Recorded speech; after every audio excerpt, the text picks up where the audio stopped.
Hola, ¿cómo están? Bienvenidos a este podcast especial que hacemos de la Sacó del Estadio con personajes, voces del deporte en América Latina. Y justamente hemos invitado a una mujer, una gran mujer que se ha destacado primero como artista. Y ya nos va a contar por qué. ¿Por qué artista? Pero no solamente eso, en el deporte, con la NFL, fútbol americano, comentarista de fútbol americano y practicante de un deporte que podría ser en un futuro olímpico. Pero eso vamos a hablar más adelante con Rebeca Landa, nuestra invitada especial. A ella la estamos saludando. Estamos con Kenny Garay, Dani Marulanda y Andrés Nieto desde Chile, Colombia y Estados Unidos. Rebeca está en México. Hola Rebeca, ¿cómo estás? Este es el podcast La Sacó del Estadio. Hola, muy bien, muchísimas gracias por la invitación, muy contenta de que me hayan dado este espacio y de poderles contar un poquito sobre mí. Un abrazo muy fuerte a los tres y a todos los que nos escuchan. Queremos hacerte un homenaje, te lo mereces. Además, Rebeca, que nos cuentes un poco la historia tuya de, primero, cómo llegas, porque nosotros estamos especializados, bueno, tratamos de contar historias de deportes americanos, de fútbol americano, y encontramos una voz y una personalidad como la tuya. Pero, ¿cómo así que una chica joven de Puebla empieza a estudiar artes y termina en el fútbol? ¿Cómo es esto? ¿Cómo comenzó todo? Bueno, pues te cuento que yo tengo un papá muy amoroso, pero también muy exigente, y mi papá me había dicho que no me iba a pagar la universidad. Entonces yo me puse a estudiar muy fuerte en la preparatoria para obtener una beca académica, que cuando me la dieron ya no sabía qué estudiar, me había enfocado tanto en conseguir la beca que después ya no sabía. Y bueno, la clase que más me gustaba en la preparatoria era la de artes plásticas, que es pintura, escultura, gráfica. Y mi mamá es artista, mi abuela paterna era artista. Es como que dije, bueno, tiene sentido estudiar artes plásticas, pero como que en el inconsciente sabiendo un poco que mi carrera no iba a ser por ahí. Pero yo estaba dispuesta a, con el tiempo, ir descubriendo qué era lo que realmente quería hacer. Y yo ya llevaba mucho tiempo siguiendo el fútbol americano, muchísimo tiempo, especialmente el de la universidad, donde entré a estudiar, y ellos descubrí como en mi tercer o cuarto semestre que tenían una televisora que transmitía los partidos de fútbol americano de la escuela, entre muchas otras cosas que hacían. Entonces yo fui a hacer casting, nos aceptaban a todos porque era un proyecto estudiantil, pero y después nos hicieron un examen de conocimiento ya en base a lo que nos interesaba. Y pues a mí me interesaba mucho el fútbol americano, me hacen este estudio de conocimiento y pues bueno, supongo que les gustó mucho lo que saqué, porque generalmente en TV Lab, así se llamaba la televisora, iniciabas como camarógrafa o jalando cables o algo por el estilo, y a mí me pidieron que me volviera analista de las transmisiones de fútbol americano de la universidad.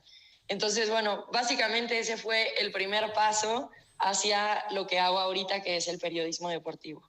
Hace poco tuve uno de los grandes momentos o de los momentos más gratificantes de mi carrera, que ya es bastante larga, y es que por esas cosas de la vida, además de que ya admiraba lo que hacía Rebeca a nivel comentarista deportivo, ya la había conocido, habíamos estado en un Super Bowl y demás, sabía que había ido al Mundial de Israel, que jugaba fútbol americano, bandera o tochito, pero me tocó junto a usted relatar, comentar, contar la historia en vivo de esa final que ganan en Birmingham, Alabama, y le ganan a Estados Unidos. Y usted inclusive llegó el momento en que lloró. ¿Cómo se dio la vinculación como tal? ¿Cómo empieza usted a jugar al fútbol americano y pasa a ser la jugadora reconocida que soy? Ay, Kenny, me siento muy halagada de que lo reconozcas como un gran momento de tu carrera. La verdad es que aprecio muchísimo haber pasado ese momento contigo. Creo que fuiste la persona ideal para llevar a cabo esa transmisión y también fue un verdadero placer. Pues fíjate que cuando tenía como 8 años me enamoré del fútbol americano por una película que se llama Duelo de Titanes, y le dije a mi papá, quiero jugar fútbol americano. Y mi papá, sí, órale. Entonces fuimos a preguntar, para ese entonces ya tenía como 13 años, fuimos a preguntar a un club local sí podía jugar. Y bueno, me dijeron que no, que ya estaba muy grande, que las mujeres solo podían jugar hasta los 9 años porque no había categoría para mujer. Era categoría varonil y algunas mujeres participaban ahí. Entonces, bueno, yo como que tuve que aceptar que iba a ser simplemente una aficionada. Era una muy gran aficionada, de esas que tenía en la banca de su escritorio escolar los scores finales de los partidos, las estadísticas. Entonces, bueno, realmente tenía mucha pasión por el fútbol americano local de donde yo vivía. Y un amigo, sabiendo este amor que tenía por el fútbol americano, él ya estaba en la universidad, me invita a jugar el Intramuros de Tochito. Y yo, ¿qué es Tochito? Entonces, bueno, me dice, nada, tú llega y ahí jugamos, ¿no? Entonces, bueno, llego y veo que es un balón de fútbol americano. Yo había estado mucho tiempo con mi hermano lanzando el balón, con mis amigos, muy cerca en general de los campos. Entonces, como que se me acomodó el deporte y yo me acomodé a él muy bien. Y para ese entonces tenía como 16 años, 17 tal vez. Más tarde me enteré que había una selección nacional de flag football, que eran buenas las chavas, además, medalla de oro, que había muy buenos resultados por México, y bueno, ahí se sembró la semilla de querer estar en la selección nacional. Intenté un par de veces, en ese entonces el proceso era distinto, tenías prácticamente que vivir en la Ciudad de México, y pues como yo no vivía en la Ciudad de México, me tuve que dar de baja de la preselección. Pero me prometí que cuando me mudara a la Ciudad de México para trabajar en ESPN, que era otro sueño que estaba buscando, entonces iba a quedar en la selección nacional. Y en el 2018 fue la primera vez que me tocó representar a mi país. Fuimos al Mundial en Panamá y quedamos en 4º lugar del mundo. Para mí realmente es un orgullo, un placer compartir con una persona a la que yo siempre sigo todos los jueves religiosamente en un podcast maravilloso que tienen de NFL Live. Pero antes de hablar de este tema, pues ya André le preguntó por su trayectoria de cómo llegó al periodismo y a comentar en fútbol americano, Garay cómo llegó al tema del fútbol flag. Yo quiero algo más actual precisamente del fútbol flag.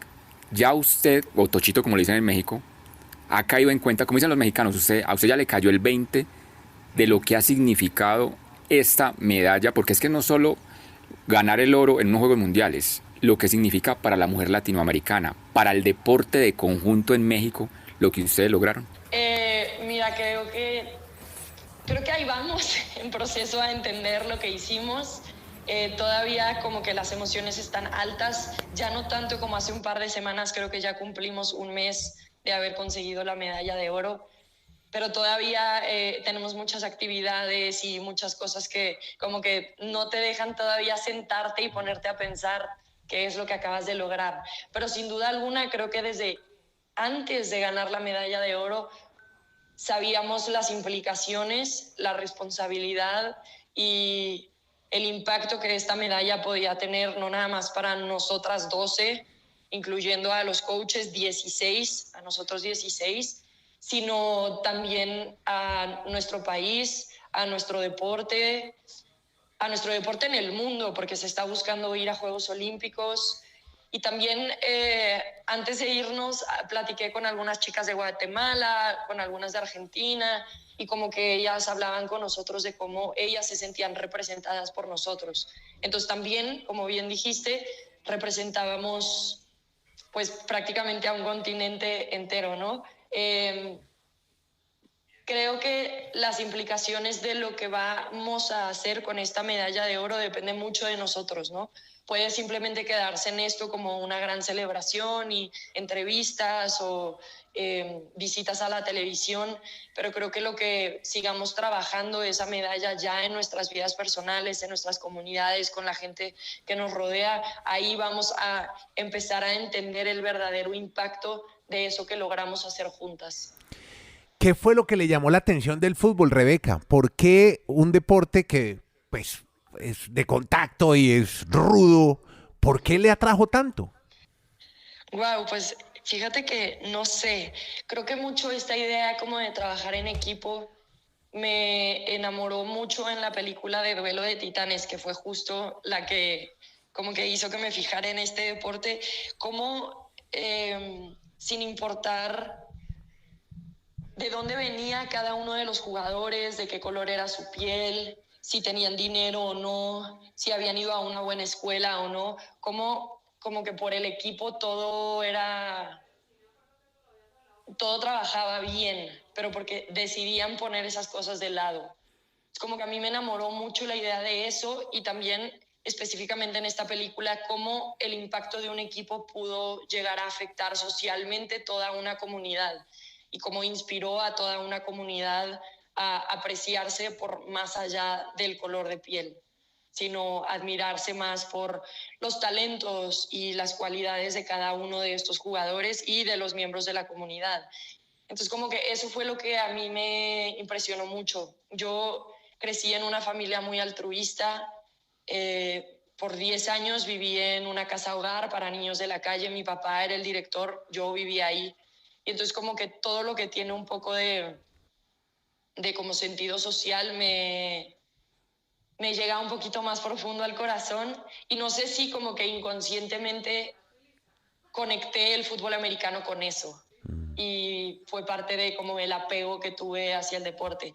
Obviamente me encanta, que es emocionante, que tienes todo tipo de jugadores. El flag es un deporte súper inclusivo. Yo he jugado con equipos que se llaman La Familia y está la mamá, el papá, los hijos, la prima, el sobrino, todos en el mismo equipo. Es un deporte muy amoroso en ese sentido, de inclusión, de aceptación, de que hay un espacio para todos, porque las cualidades de cada jugador pues son distintas y todos pueden aportar. Entonces, por ejemplo, puedes ver en nuestro equipo como hay algunas que somos muy altas, otras que son súper chaparritas, unas que son extremadamente veloces, que saltan mucho, y otras que juegan más sobre el piso y más bien corren muy bien. Entonces, como que se presta a cualquier tipo de atleta, no es para nada exclusivo. Entonces, un poco de eso creo es lo que en principio me hizo enamorarme. Ya. Rebeca, y hablando de, porque hay varias cosas que nos estamos enterando ahora, que vemos mucho más de cerca lo que pasa con el fútbol americano en México. Por ejemplo, el equipo de mujeres de fútbol americano de contacto tuvo problemas para salir del país, para llegar al mundial en territorio europeo. ¿Cómo va el apoyo? ¿Cómo va el patrocinio ahora que se habla del fútbol americano, el tochito, el fútbol bandera, como deporte olímpico, muy seguramente en Los Ángeles, en el 2028? Sí, pues mira, es un tema difícil obviamente, porque creo que en general en México el deporte no es una prioridad. Nuestro presidente sacó dinero de lo que iba para el deporte para ponerlo en otros lados, ¿no? Yo creo muchísimo en el deporte, creo muchísimo en lo que el deporte enseña, creo que es un método educativo para toda la vida, y yo pondría mi dinero ahí, ¿no? Pero bueno, en general se sabe que el deporte en México no tiene mucha inversión, y ahora está mejorando un poco en que la inversión viene del sector privado más que del público. Nosotras, por fortuna, la verdad no tuvimos que pagar nada para ir a Alabama. Entonces, nuestros uniformes, nuestros vuelos, nuestra estancia, nuestras comidas, todo fue pagado. En el proceso, eso sí es un poco más difícil, y en este caso hablo por las foráneas y los foráneos, porque también el varonil tiene foráneos y nuestro entrenador de la defensa del femenil es de Ensenada. La federación no tiene dinero para apoyar los vuelos, los viáticos, digamos en términos generales, de los que vienen a entrenar a la Ciudad de México. Entonces nosotras nos estuvimos juntando cada 3 semanas a entrenar, y pues las chicas que viven fuera, que ya son bastantes, tienen que pagar por sus vuelos, su estancia, sus comidas, su transporte, igual nuestro entrenador. Entonces como que ahí sí viene un verdadero esfuerzo de muchas de ellas por poder estar en la selección, porque si no te presentas a entrenar, pues no puedes ser parte de la selección. Entonces eso es algo que ellas trabajan mucho, piden donación, venden cosas.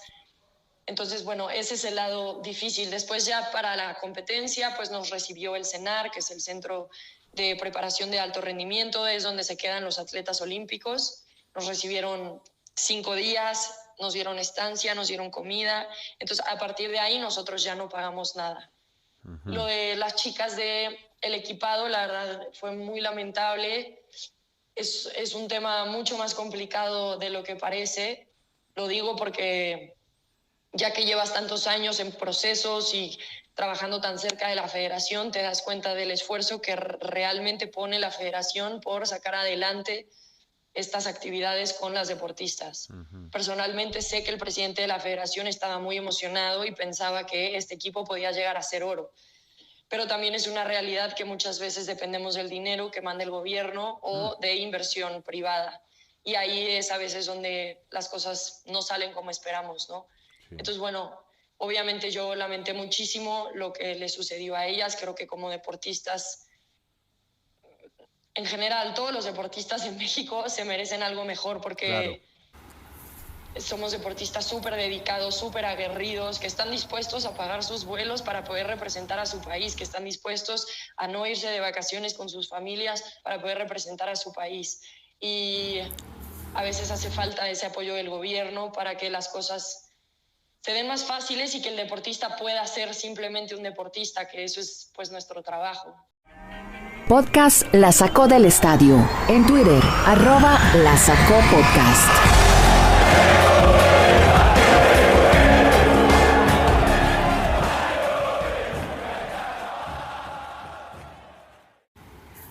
Rebeca, pero a pesar de todo ese proceso que nos comentas con tantas dificultades, con la opción que existe para el 2028 de que entre al programa olímpico el tochito o el fútbol flag, ¿habrían rubros y poder suplir todas esas necesidades que ustedes han tenido a lo largo de su trayectoria? Y lo quiero compaginar con el tema de estadísticas que usted maneja también y que le gusta mucho, porque lo que vimos en los Juegos Mundiales fue numéricamente una situación que ustedes no solo ganaron los Juegos, sino que ustedes arrasaron. O sea, dobles dígitos en capturas, en intercepciones, usted como líder de la defensa. Entonces, todas esas estadísticas, la gente dirá, si hacemos unos Juegos Olímpicos es una medalla de fija para Estados Unidos porque va a ser en Los Ángeles. Al ganarlas ustedes, da más posibilidad de que el deporte sea más global y entender que, no, venga, podemos muchos países optar por una medalla de oro y que sea nombrado un deporte olímpico y que tengan mejores recursos económicos todas ustedes y todas las personas y las mujeres que se involucren en este deporte a futuro, ¿o no? Claro, pues eso esperamos, ¿no? Y también era parte como de nuestra lucha en busca de ganar esta medalla de oro. O sea, un poco lo que les mencionaba, como que entendíamos las implicaciones y la trascendencia que esto podía llegar a tener. No estamos 100% seguras de que suceda, ¿no? Porque realmente nosotras no somos las que vamos y buscamos o pedimos el dinero al gobierno, a las federaciones. Pero yo esperaría que sí, que dado que es un deporte olímpico, entonces haya mayor inversión. También creo que el presidente de la federación está tratando de encontrar otras formas de generar dinero y entonces ahora, por ejemplo, nos estuvieron pidiendo mucho nuestros jerseys, nuestras casacas de juego para vender. Entonces, bueno, eso es algo que ya se está buscando hacer, poder vender las casacas, que con ese dinero recaudado podamos apoyar, por ejemplo, a los foráneos, por ponerte un ejemplo. Entonces, bueno, espero que no nada más en México, pero efectivamente globalmente haya mejorado un poco la situación en cuestión de inversión hacia nuestro deporte a partir de lo que se logró en los World Games. Y el hecho de que México haya quedado campeón, por supuesto que pinta a favor de que esto llegue a unos Juegos Olímpicos, por lo que mencionas justamente, que le da las posibilidades a otros países de ganar. Y bueno, ahora, por ejemplo, nosotras quedamos campeonas. En el Mundial de Israel quedaron las norteamericanas, en el de Panamá fueron otra vez las estadounidenses, pero en el de Miami fueron las panameñas.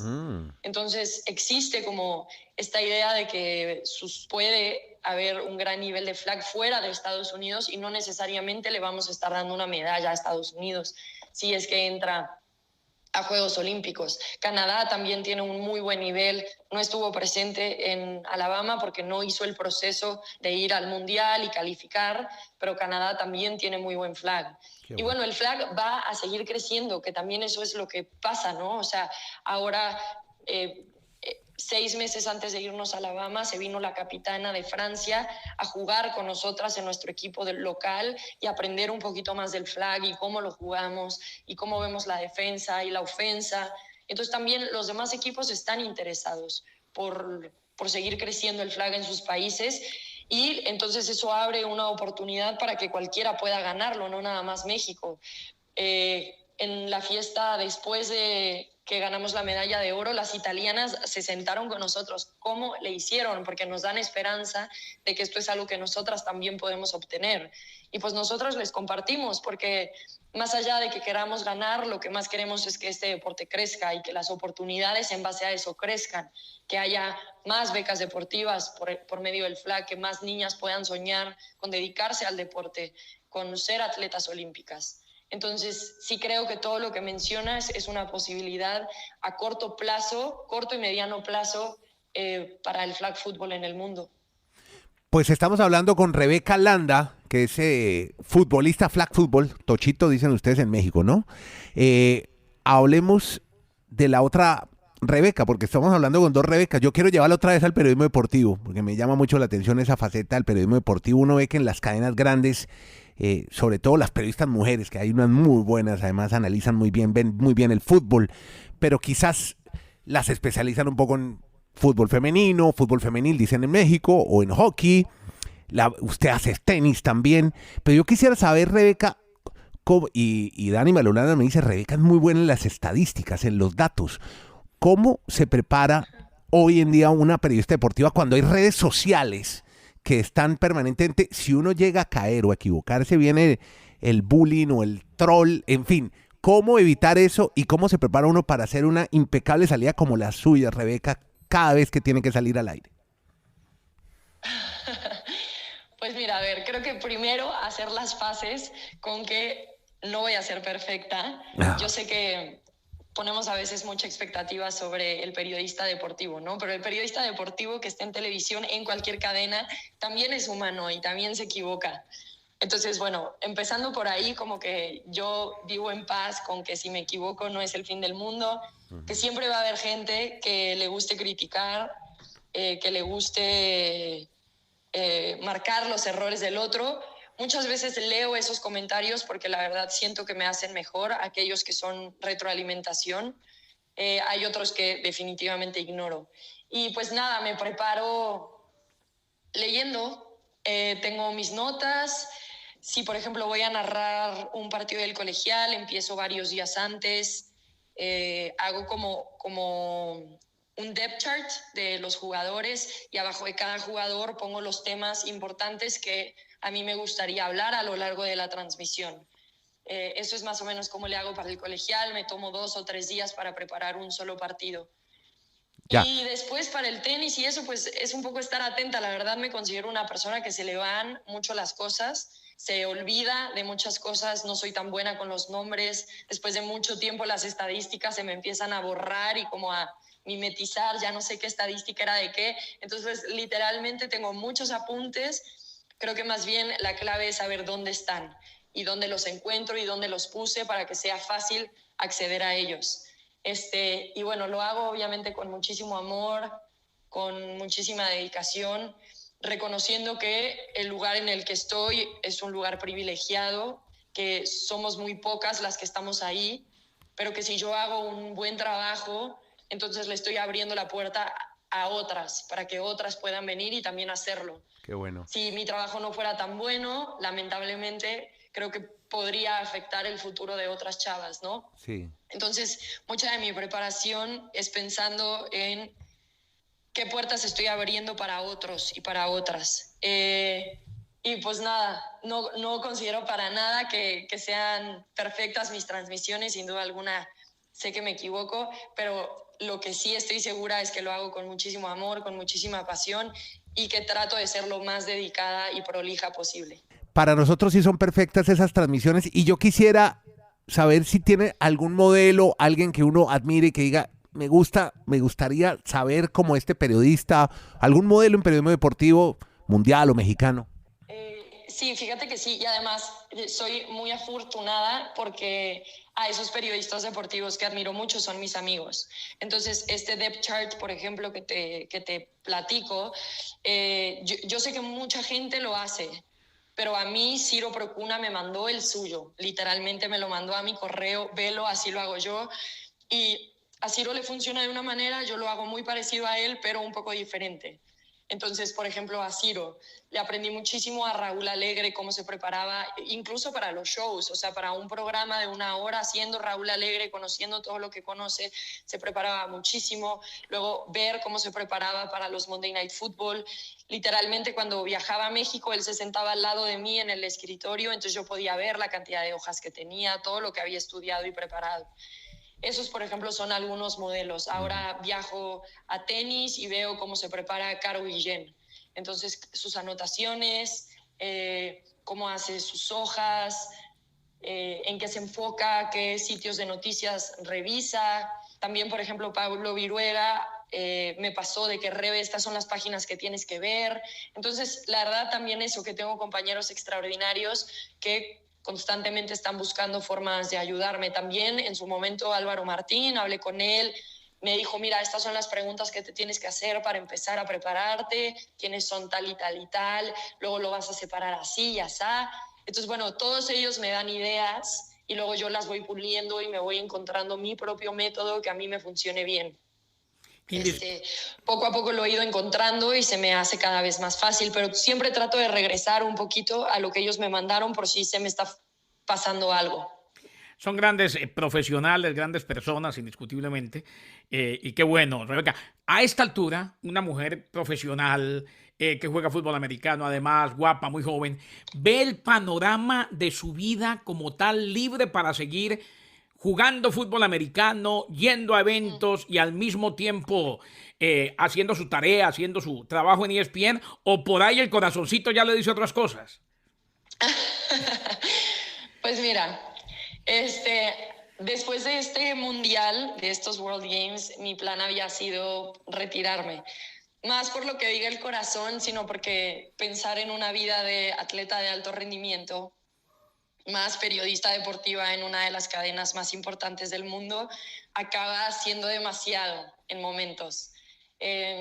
Con la selección nacional tengo que estar presente sí o sí, y si no estás presente, entonces se abre muchísimo la posibilidad de que te corten del equipo.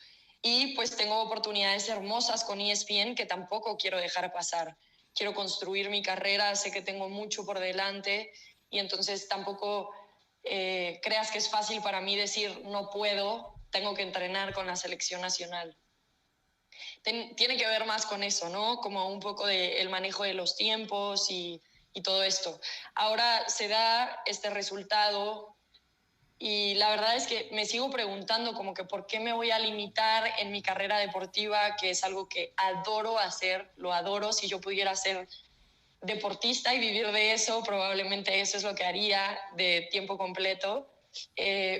Entonces como que siempre estoy en esta constante duda de si este es mi último torneo o si voy a seguir buscando estar en la selección. Y decidí honestamente que ni como que dejarme fluir. Sé que tenemos ahora descanso con la selección, van a ser al parecer 6 meses y luego se va a abrir un proceso de selección nuevo. Y eso significa que vienen nuevas chavas, nueva competencia y que mi lugar obviamente no está asegurado. Y entonces esa lucha constante es muy dura porque son 8 meses de estar peleando por un lugar que le estás entregando mucho, pero que en realidad no sabes qué tanto te va a devolver. Y entregas por amor, pero después no siempre acaba en buena nota, ¿no? O sea, porque somos solo 12 y a veces somos solo 15. Entonces, como que mi pregunta en su momento será qué tan dispuesta estoy de pagar el precio, de poder hacer estas dos cosas. Por lo pronto, estos 6 meses me voy a enfocar en mi vida personal, en mi familia, voy a seguir preparándome, comiendo bien, esas cosas siento que nunca se me van a ir, soy un atleta por hábito. Y bueno, si se da nuevamente a estar en la selección nacional, sería un honor, obviamente.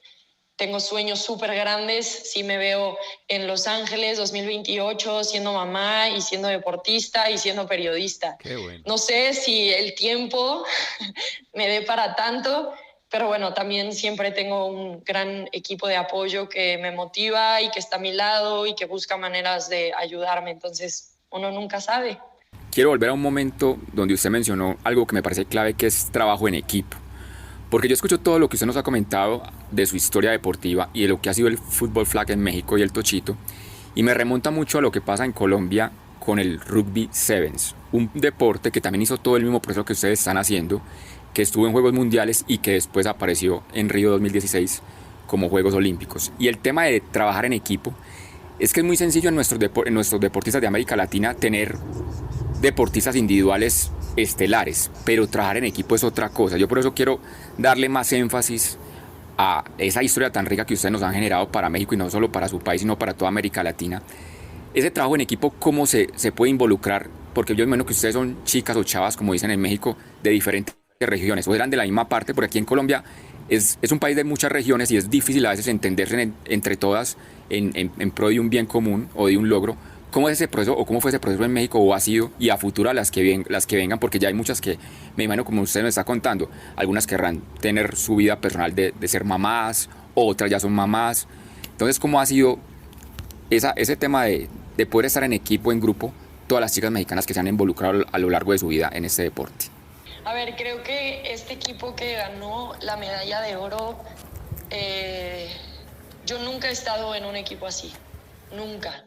Y he estado en muy buenos equipos con los que me he divertido muchísimo, con los que la he pasado extraordinario, con la que he conseguido buenos logros. Pero este equipo que ganó el oro, y realmente creo que por eso ganamos el oro, era todo lo que es para mí poner por enfrente lo del otro. Me refiero a que yo, y genuinamente, esto es muy loco, genuinamente, y lo puedes ver hasta en mis celebraciones, o sea, cuando la prima intercepta y se mete al touchdown, mi nivel de alegría por la prima, por su trabajo, por todo lo que había hecho, fue mucho mayor que cuando quité una cinta, que también nos dio puntos y lo que quieras, pero como que la felicidad por el logro del otro era mucho mayor que por el mérito propio. Y la pregunta que me haces es muy difícil, porque en realidad creo que entre nosotras nos tenemos que sentar y tratar de entender qué es lo que hicimos y cómo funcionamos como equipo. Hay un libro que es muy bueno, que se llama Legado, que es de los All Blacks, ¿no? Y sabemos la historia de los All Blacks, y hablando de rugby específicamente, el equipo más ganador en la historia de cualquier deporte. Pero mucho de la razón por la que ganan es la cultura que generan dentro del equipo. Y creo que nosotros teníamos mucho de ese mismo misticismo, que empezaba por querer el bien del otro y poner el equipo sobre todas las cosas, especialmente sobre uno mismo.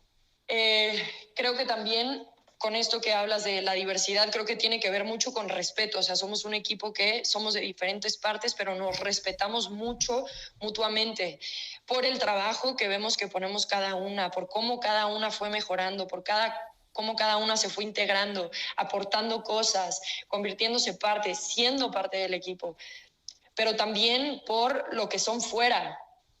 Yo te puedo hablar de Pamela. Pamela es mamá, y Pamela es maestra, y Pamela es una extraordinaria jugadora de flag. Y puedo hablarte de Ana, es una excelente profesionista, una gran amiga y una gran líder en la defensa. Y te puedo hablar de Dianita, es ejemplar, es estudiante, es embajadora de la IFAF, la Organización Mundial del Flag Football. Y es una chava de 24 años con una madurez impresionante. Te puedo hablar de Troy y su carisma. Entonces, no nada más aprecias y respetas a estas jugadoras como deportistas, sino que el respeto por la persona. Y tanto respeto por esa persona y sus cualidades y sus defectos también, que no queda más que hacer equipo con ellas, porque quieres ser su amiga, porque quieres ser su equipo, porque las admiras. Entonces creo que eso tiene mucho que ver, como que el respetarse mutuamente, el poner en foco no en el defecto que todas tenemos, sino en la virtud, en lo positivo que aportan, en su fortaleza, en su valentía, en su carisma, en su alegría, en su voluntad de ayudar, en su liderazgo. Y creo que realmente todos tenemos esa oportunidad de tener esta actitud hacia el prójimo en cualquier espacio, hacia nuestros vecinos, hacia nuestras comunidades, la gente de nuestras escuelas, en nuestros trabajos. Entonces, creo que eso también es algo de lo que yo por lo menos me quiero enfocar, que esa sea mi meta de aquí en adelante, que esa medalla de oro me enseñe que ese equipo lo puedo generar en cualquier espacio.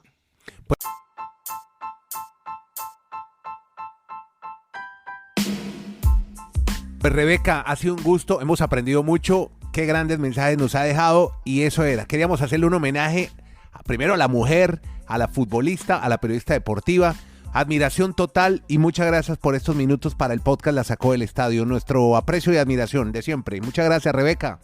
Muchísimas gracias a cada uno de ustedes. Kenny, gracias por ser mi compañero, también un compañero excepcional.